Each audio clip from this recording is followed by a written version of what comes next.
Sitting down with Sean Patrick Flanery is really fun because I didn't know he was really big into Brazilian Jiu-Jitsu. I mean, to the point where he is like a black belt. So, I mean, he's the real deal. He's no joke. You do Brazilian Jiu-Jitsu? I do. You do? I do a little fighting myself. You know who you look like? Who did I tell you? I always get Clark Kent. No? Fighter. Fighter, I don't know. The best one. Whoever's the best one. Rico Rodriguez. Rico Rodriguez? Do you remember Rico? Yeah, I do remember Rico. You got a Rico thing going on. I was going to say that I was sizing you up, and I think she can kick your ass. After we fought in the parking lot. Yeah. I was wondering where she went for her lunch money. She mad at me and took her home with her. Oh my goodness! Sounded very good. Oh, a concert once. Oh my goodness. So we actually spent the first couple questions talking about fighting. What does he think about the sport and where it is now? You know, look, I'm a big fan, but I think its original appeal. Look, boxing only became popular because it was the closest thing that we knew to find out if two motherfuckers went down a dark alley and didn't like each other, this is the motherfucker that's going to come out. MMA came around and we realized, no. The boxing shit doesn't answer that question. This shit answers that question. When UFC first came out. But now they introduced a lot of rules.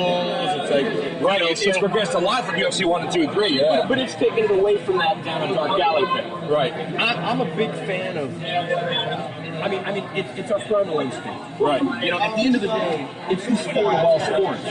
You know, when a disagreement happens in a hockey game, an MMA fight turns out. Right. When a disagreement happens in a baseball game, they do MMA. Right. That's what they do. Right. At the end of the day, if Michael Jordan can go, wow, I can slam dunk over your head, but the dude goes, yeah, but if I want to take the ball from you, I'm taking it. I'm taking it. That's a right. That's Johnny Holmes leading, which is, everybody used to think, oh man, Floyd Mayweather would kill anybody. No, he wouldn't. Right. That's a big thing with Conor McGregor, and the guy wouldn't be in a street fight. Right. That guy would be put on his dome by the lowest ranked in the UFC at his weight. We also spent some time talking about a current project that he's working on and what's coming out in the near future. Aside from that, can you talk about any kind of projects you're working on now in the movie or TV industry or film industry, anywhere in there? Yeah, let's talk fighting. Let's talk fighting. We talk fighting, no problem. I wrote a book. The book came out April 5th called Jane 2. Okay. So I've been doing a book tour at Barnes & Nobles all around the country, and I finish up that book tour for the next handful of months, take me through November. I have a film that premiered at South by Southwest Film Festival called Johnny Frank Garrett's Last Word, and it comes out in the fall.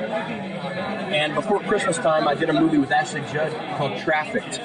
Trafficked. Yeah. So that comes out, and that's what's current on the plate in the near future. And of course, with Sean Patrick Flanery being best buddies with Norman Reedus, he's told me he already knows who Negan killed.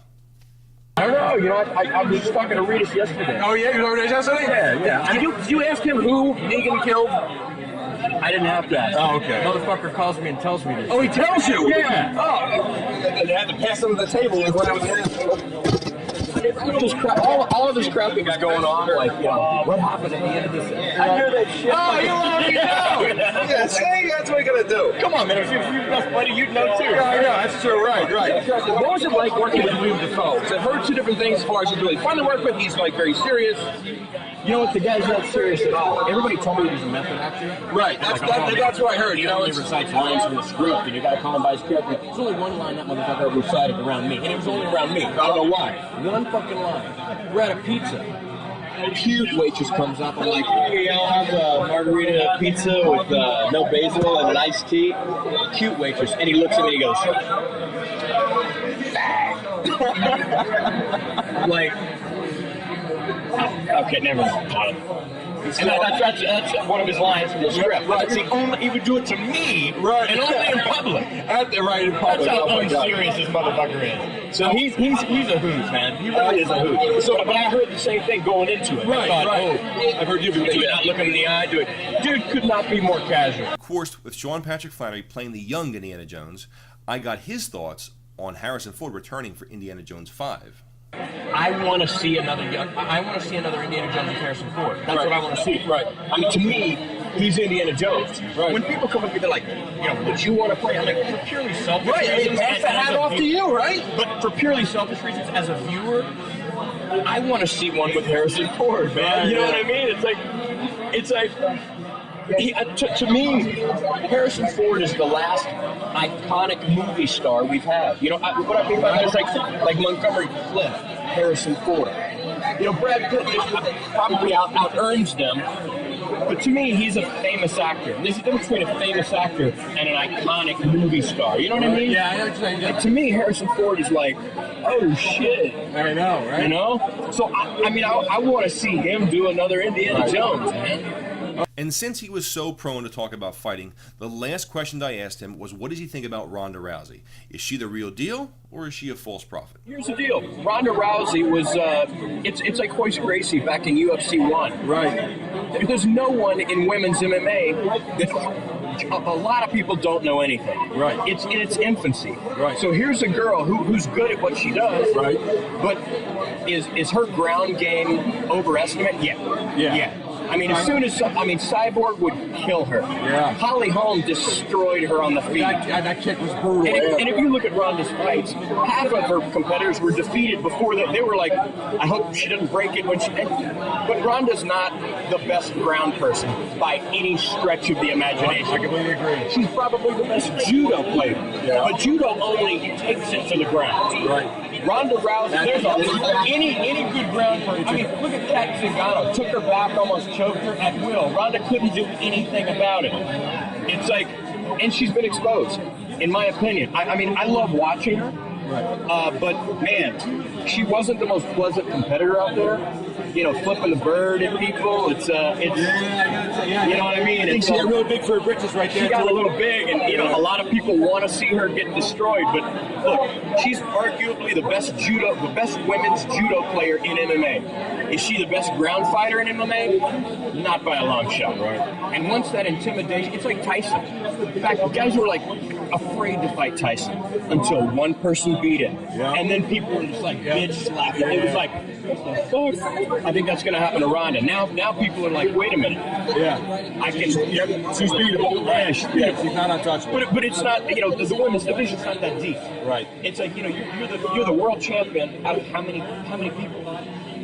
How many people in the women's division? Right. They're already recirculating competitors. It's like, come and talk to me when there's 100 people in your division. Right. It's Right. That's not to take anything away from her. Right. Because she pioneered women's MMA. Yeah. But no, in the grand scheme of things, you're going to see the talent in that division go through the roof. Through the roof. All right. I got to tell you, thanks so much for your time. Now, on Thursday night, we got to attend the red carpet event for Teenage Mutant Ninja Turtles 2 Out of the Shadows, with Stephen Amell himself in attendance on the red carpet. Now, for those of you that don't know, Stephen Amell is from Arrow, and he's the new Casey Jones. Now, we had a spot toward the end of the red carpet, and by the time he got to us, the event had ran so long, we were told we were allowed to ask one question. Now, I asked him, of course, being a former professional wrestler, when are we going to see him back in a WWE ring? Chris NERDSTASH, I understand you get a lot of questions about Casey Jones, Teenage Mutant Ninja Turtles, Arrow, but I want to know, when are we going to see you back in a WWE ring? Ask Vince. I don't know. He's the one that runs everything. I don't know, man. I have a really great relationship with the WWE. Whenever I go there, they treat me like family. So I don't know. Hopefully, I read somewhere that Sheamus challenged me. I'm petrified of Sheamus. He's gonna lose. Come on. Well, he's a terribly, terribly large, mean man in the ring. So that would be a bruising experience. But we'll see. You never know. Now, I also thought, how could I make myself, Chris at the NERDSTASH, stand out to Stephen Amell on the red carpet?